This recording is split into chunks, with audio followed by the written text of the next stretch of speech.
E aí, pessoal, tudo certo? Olha, a forma como a gente maratona séries na Netflix ou passar horas no TikTok pode estar para mudar.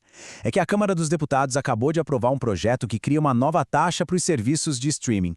Mas, na prática, o que é que isso significa para o nosso bolso e para o que a gente assiste?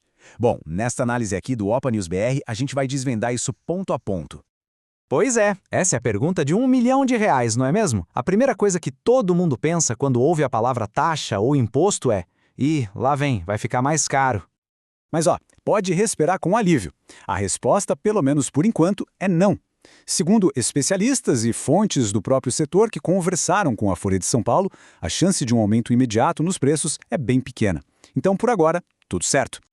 Ok, mas que taxa é essa, afinal de contas?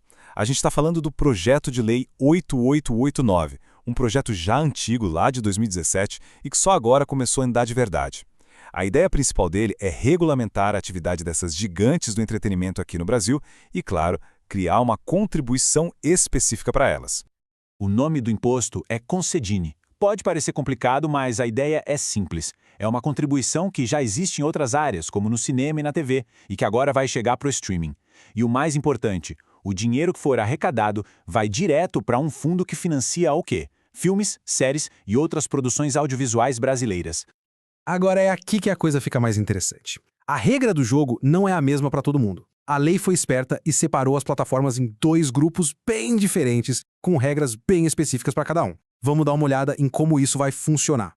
E aqui a gente vê a grande diferença. De um lado, você tem as plataformas por assinatura, sabe? Netflix, Prime Video, Max. Elas vão pagar uma taxa de 4% sobre a receita bruta que fazem aqui no Brasil. Do outro lado, as plataformas abertas, como o TikTok e o Instagram, onde o conteúdo é gerado pelo usuário, vão ter uma taxa bem menorzinha de 0,8%. E o pulo do gato está aqui, ó. Só o primeiro grupo, o da Netflix, pode abater uma parte desse imposto. E como é que funciona essa dedução, esse abatimento? Na verdade, um mecanismo bem inteligente. Vamos pegar a Netflix como exemplo. Ela pode pegar até 60% do valor do imposto que ela deveria pagar ao governo e, em vez disso, investir essa grana diretamente na produção ou na compra de filmes e séries feitos no Brasil. Ou seja, o imposto se transforma em investimento direto na nossa cultura. E isso nos leva, finalmente, ao coração da lei. O grande objetivo aqui não é só arrecadar dinheiro, é muito mais do que isso.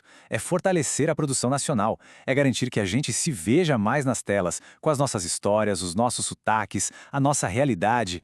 E para garantir que isso aconteça de verdade, a lei não fica só na boa intenção. Ela estabelece uma cota, um número bem claro, 10%. Pelo menos 10% de todo o catálogo de filmes e séries dessas plataformas vai ter que ser de produção brasileira. É uma meta bem ousada que pode mudar completamente a cara do streaming que a gente consome. Tá bom, 10% é a meta. Mas, quão longe a gente está disso hoje em dia? A realidade atual, quando a gente olha os números, pode ser um pouco surpreendente. Dá uma olhada nesses dados de um relatório recente da Ancine, a nossa Agência Nacional do Cinema. A Disney Plus tem só 1% de conteúdo nacional. A Netflix, que todo mundo assiste, chega a 3%, e o Prime Video tem 4%. A grande exceção, claro, é o Globoplay, que já tem 28%. Mas para gigantes estrangeiras, o caminho para chegar nos 10%, nossa, é bem longo. É uma jornada que a gente precisa acompanhar de perto. Leis como esta podem redesenhar todo o cenário do entretenimento. E entender como isso afeta o nosso dia a dia é exatamente o que a gente busca fazer aqui no Opa News BR. Então, com tudo isso na mesa, o que a gente pode esperar para o futuro do audiovisual brasileiro? Vamos amarrar as pontas e resumir os pontos principais para não restar nenhuma dúvida.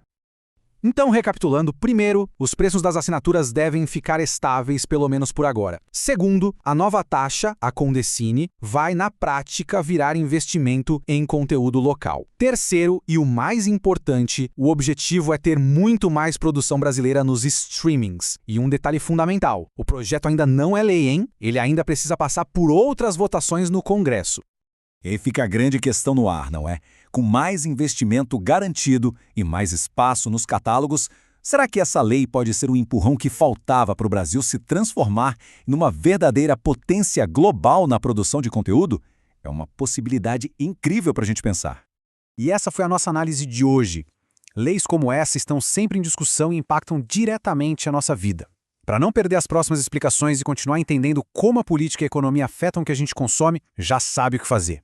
Se inscreve aqui no canal do YouTube do Opa News BR. A gente se vê na próxima.